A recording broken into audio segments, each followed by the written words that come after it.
الذين ينقضون عهد الله من بعد ميثاقه ويقطعون ما أمر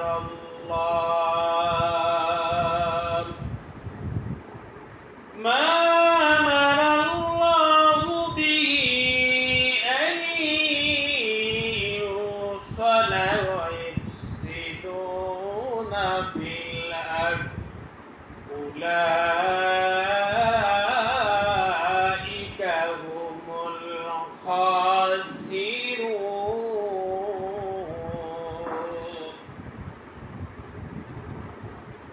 وقال رسول الله صلى الله عليه وسلم الدنيا مزرعة الآخرة. وقال الله تعالى إن الله وملائكته يصلون على النبي يا أيها الذين آمنوا صلوا عليه وسلموا تسليما. اللهم سيدنا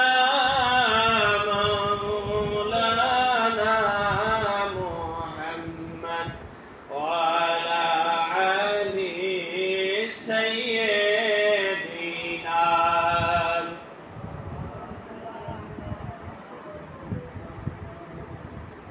وطير لنا أبو بكر عمر عثمان ওয়ালি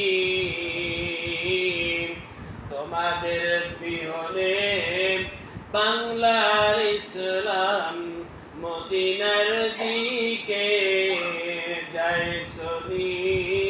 আল্লাহুম্মা সামনের দিকে আছে, সামনের দিকে আছে।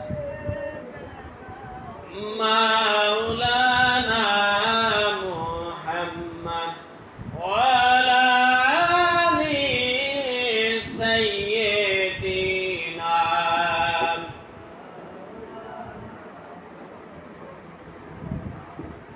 বালাগাল উলা বিকামালিহি কাশাফাদ দাজা বিজামালিহি حسنت جميع خصاله صلوا عليه وآله لا إله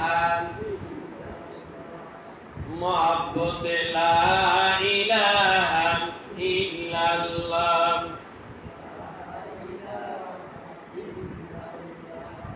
অগণবিজি আমরা তোমার উম্মত হয়েছি,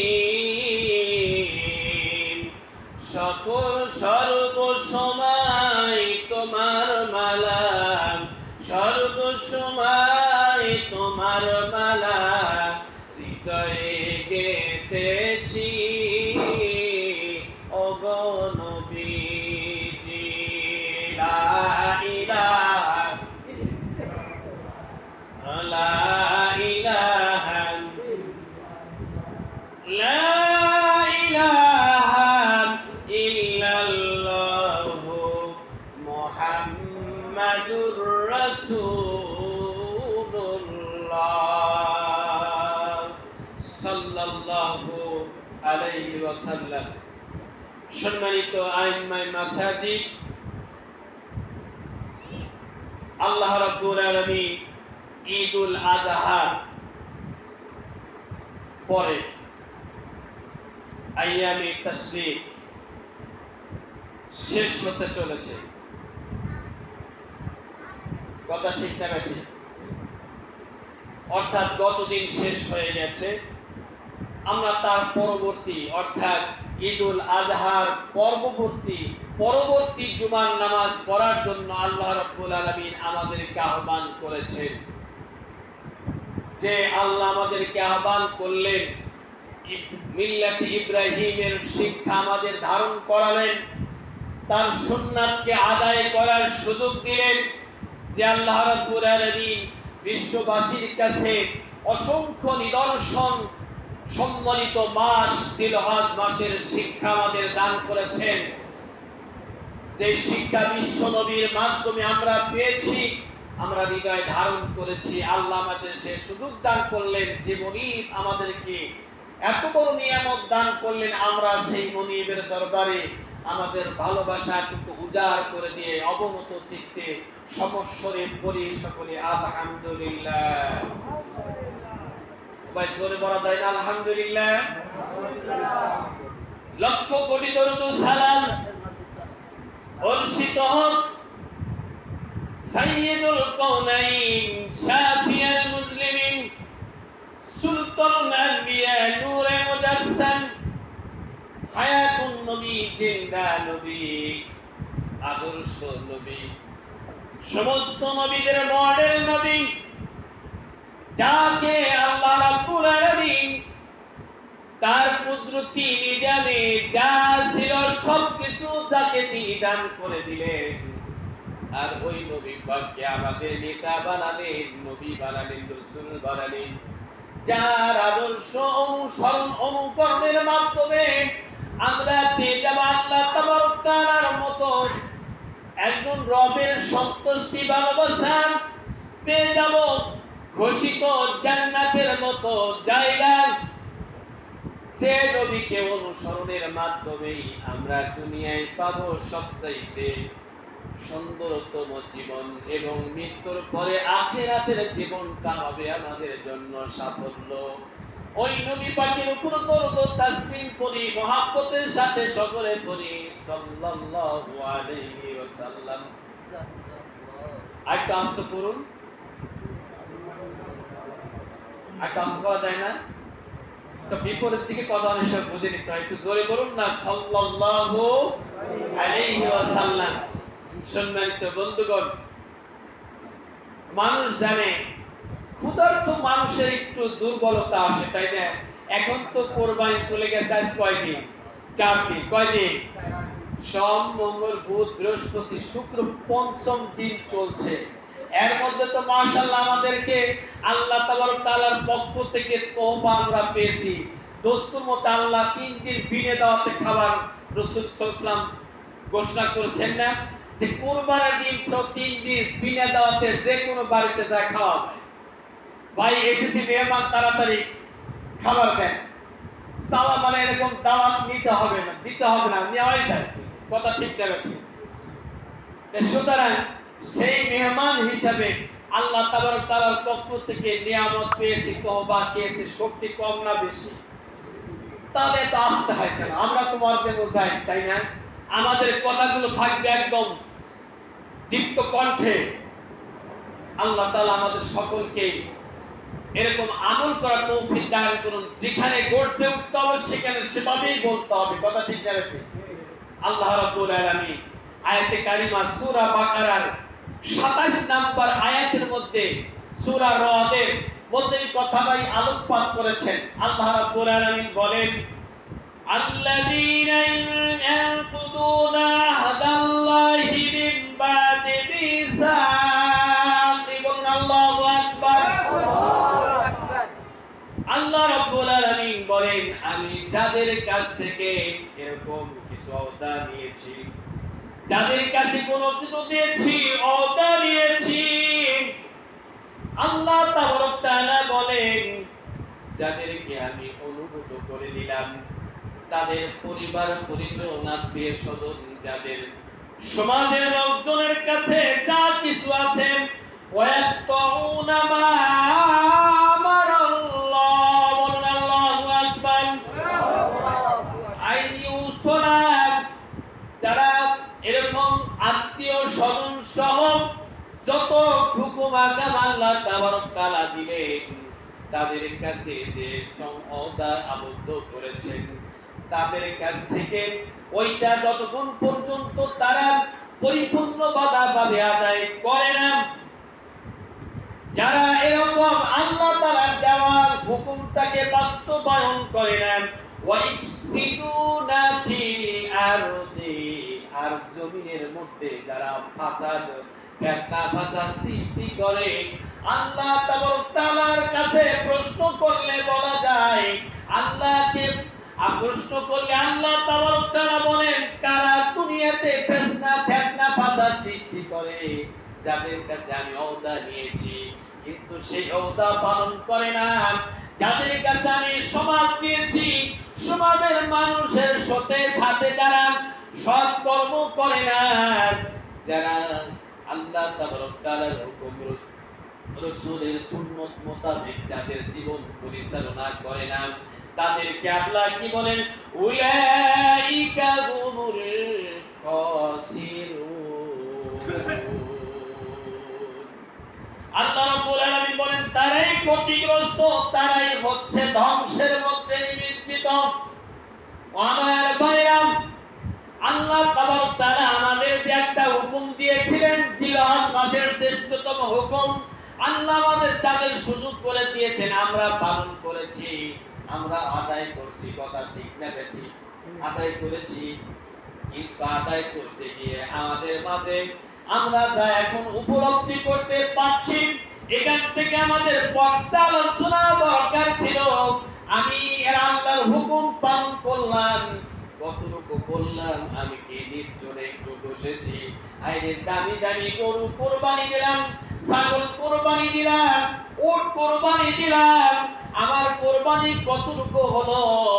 আমি এই বিষয়টা কি একটা মুহূর্তের জন্য নির্জনে বসেছি আত্ম উপলব্ধি করেছে কিনা? করেছি? আমি যে কোরবানি দিলাম, ঈদের নামাজ পড়লাম, আমি যে এরকম আল্লাহর পক্ষ থেকে দেওয়া তোহফাটা বক্ষণ করলাম, আমি এর প্রতি কতটুকু হক আদায় করতে পেরেছি তা কি আমি জানি? বাড়ি যাচ্ছে না?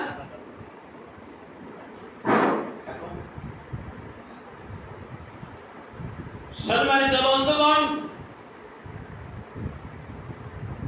এখান থেকে আমরা যদি এই শিক্ষাটা নিতে পারি, আজকের দিনে এখন পর্যন্ত সকাল থেকে দুপুর পর্যন্ত আমি কয়টা কাজ করলাম, কতটা পাপ হয়েছে কি আমি গুনেছি? আমি গুনি নাই, আমার গুনার সাধ্য নাই, কিন্তু আল্লাহ তাআলা গুনার জন্য ব্যবস্থা করেছেন কিনা? জোরে বলেন, করেছেন? আমি কতটা কথা বলেছি, এটা কি আমি গুনে রেখেছি? একটু খেয়াল করুন, গুনে রেখেছি, গুনে রাখি নাই, কিন্তু গুনে রাখার ব্যবস্থা আছে না নাই? গুনে রাখার ব্যবস্থা আছে, কিন্তু আমি গুনি নাই, আমার আল্লাহ গুনার ব্যবস্থা করে দিয়েছেন। আমি সকাল থেকে সন্ধ্যা পর্যন্ত যতটুকু, অর্থাৎ ঘুমানোর আগ পর্যন্ত যা কিছু করছি, আল্লাহ তাআলার পক্ষ থেকে দুটি ফেরেশতা আমার কিরামান কাতিবিন, দুইজন সম্মানিত প্রসিদ্ধ ফেরেশতা ডান কাঁধে এবং বাম কাঁধে তারা লেখার কাজে ব্যস্ত আছে না নাই? জোরে বলেন, আছে না নাই? আছে।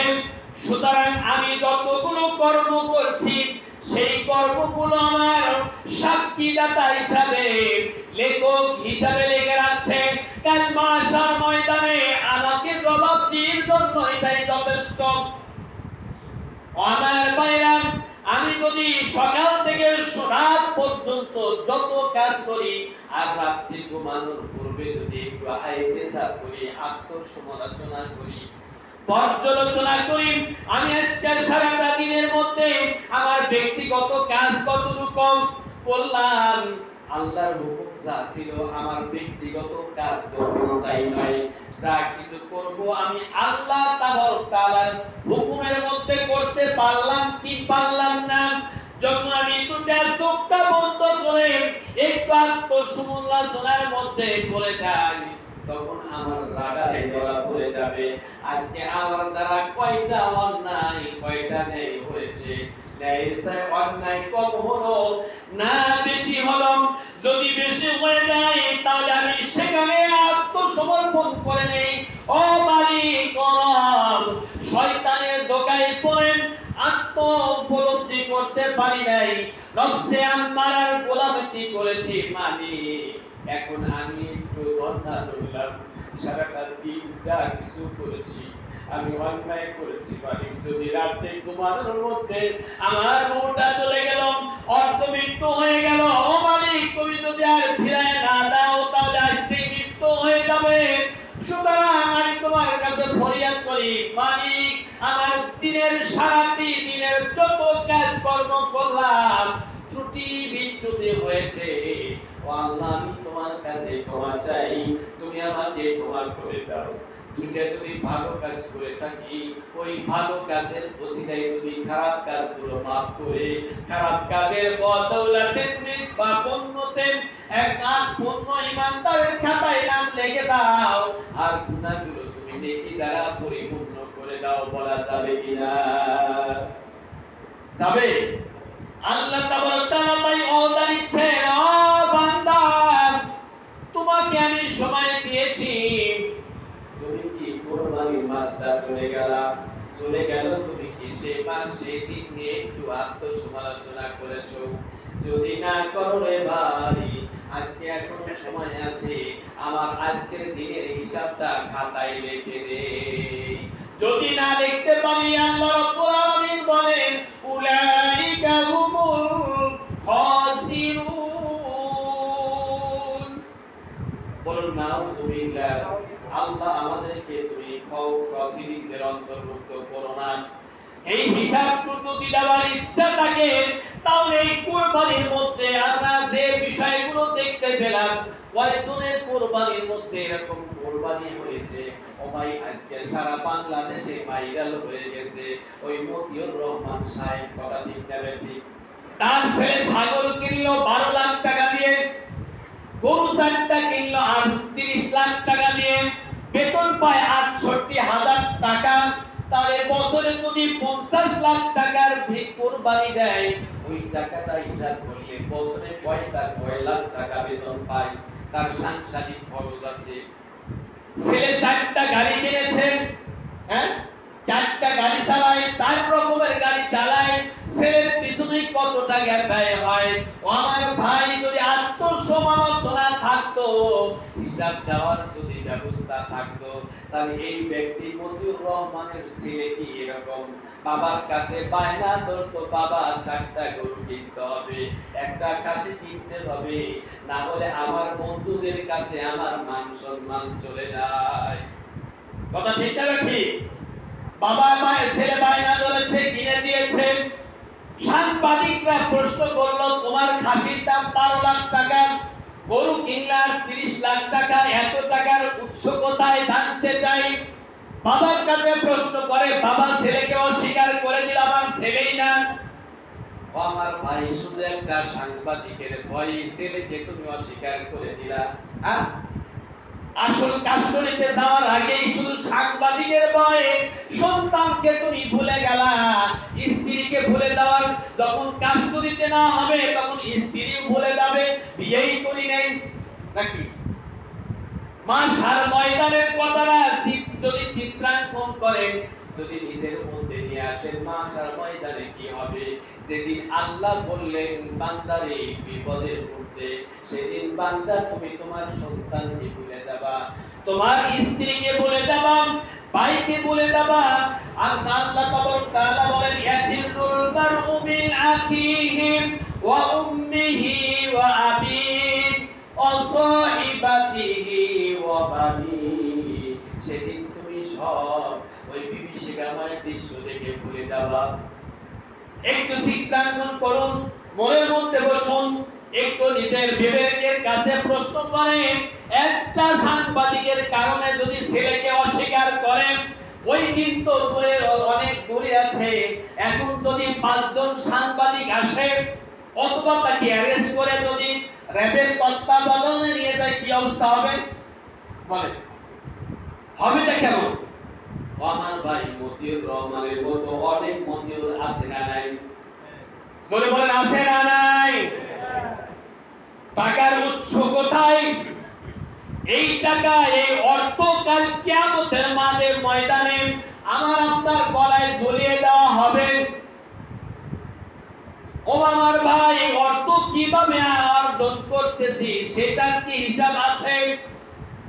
আমার হিসাব আমার বন্ধু দিবে না, আমার ছেলে দিবে না, আমার স্ত্রী দিবে না, আমার পরিবার পরিজনের কেউ দিবে না। আমি যেভাবেই কামাই করি না কেন আমার স্ত্রীর জন্য হালাল, আমার সন্তানের জন্য হালাল, পরিবার পরিজনের জন্য খাওয়াটা হালাল। কথা ঠিক না বেঠিক? কিন্তু হিসাব তারা দিবে না, খাওয়া তাদের হালাল হলো, আর আমি অন্যায় করে কামাই করে নিয়ে আসলাম আর সকলকে পেট ভরে খাওয়ালাম। কাল মাশার ময়দানে আমার কাতারে কেউ দাঁড়াবে না। কবরের মধ্যে যখন রাখা হবে, মার রব্বুকা, তোমার রবকে, অমান দিনুকা, তোমার দিনকে, অমান নাবিয়ুকা, মান হাদার রাজুল, এই লোকটিকে তখন এই প্রশ্ন করা হবে, কেউ আমার সাথে যাবে না? যাবে? কেউ গেছে? ও ভাই মনে হয় আপনার দাদির কবরে দাদা গেছিল নাকি? জোর বলে গেছে? দেখেছেন কেউ? কেউ যায় নাই, কেউ যায় নাই, যাবেও না। সুতরাং যেহেতু কবরের আযাবের ভাগী কেউ হবে না, তাহলে আমি আমার চিন্তার মধ্যে কেন আসে না আমার অর্থটা কম হোক, তাতে আল্লাহ বরকত দিবে।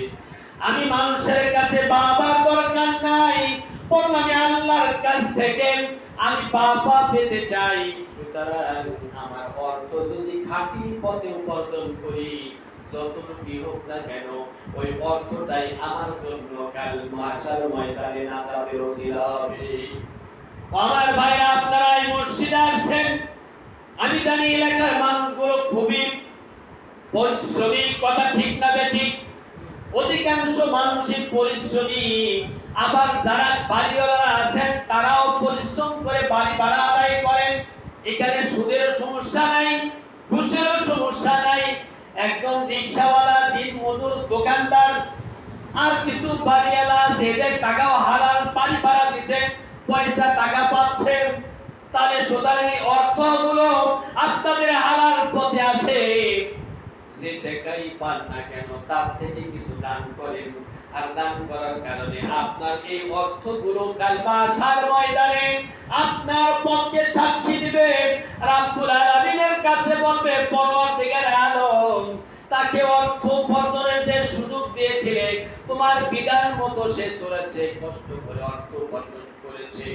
ও মালিক, তার থেকে দান করেছে আমরা দাতা, আমার দাতা দান করেছে, আমি তার দান একটা আকৃতি ধারণ করবে, একটা রূপ নেবে। রব্বুল আলামিনের কাছে এই আমরা বান্দা আল্লাহর কাছে প্রার্থনা করব, আল্লাহ আজকে এই বিপদের দিনে বন্ধুটাকে জানতে চাই। আল্লাহ রব্বুল আলামিন বলবে, ও আসামির বন্ধু, বলে দাও উনি কে তোমার, আর তুমি তার কি সম্পর্ক। ওই দান আকৃতি যেটাই ধারণা করবে, ধারণ করবে, তখন বলবে, বন্ধু আমি তোমার ওই মসজিদের 10 টাকার দান। বলুন না সুবহানাল্লাহ। নাকি কষ্ট হচ্ছে? আমি তোমার এই অর্থ উপার্জন থেকে তুমি যতটুকু পেয়েছিলে অর্থ দিয়েছো, মসজিদে দিয়েছো, এতিম অসহায় মানুষের পাশে খরচ করেছো, ও অসুস্থদের মাঝে তুমি চিকিৎসার ব্যবস্থা করে দিয়েছো, শিক্ষার জন্য কিতাব আদি কিনে দিয়েছো, এরকম ভাবে অসুস্থ ও দরিদ্র মানুষের খাবারের ব্যবস্থা করেছো। তুমি দেখো নাই, জাবের দেখো নাই, ক্ষুধার্তকে আহার দিয়েছো। আমি সেই দান আজকে তোমার বন্ধু, আজ তুমি বিপদে পড়েছো, আমি আমার এই বন্ধুকে বিপদে ফেলে রেখে যেতে পারি না। ও মালিক, আজকে আমার বন্ধুকে জান্নাতে না নিয়ে আমি মাশার ময়দান ত্যাগ করব না। আসতে বলেন না সুবহানাল্লাহ।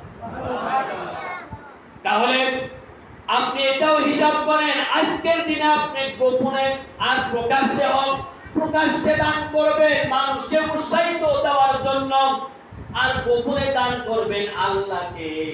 ও মালিক, গোপনে দিলাম, দেখলাম না, গোপন দানটা তুমি বেশি পছন্দ করো, আরো বেশি পছন্দ করো প্রকাশ্যে দান। আমি যদি 10 টাকা দেই, হাজি সাহেব 20 টাকা দিবে। আমি 100 টাকা দেই, হাজি সাহেব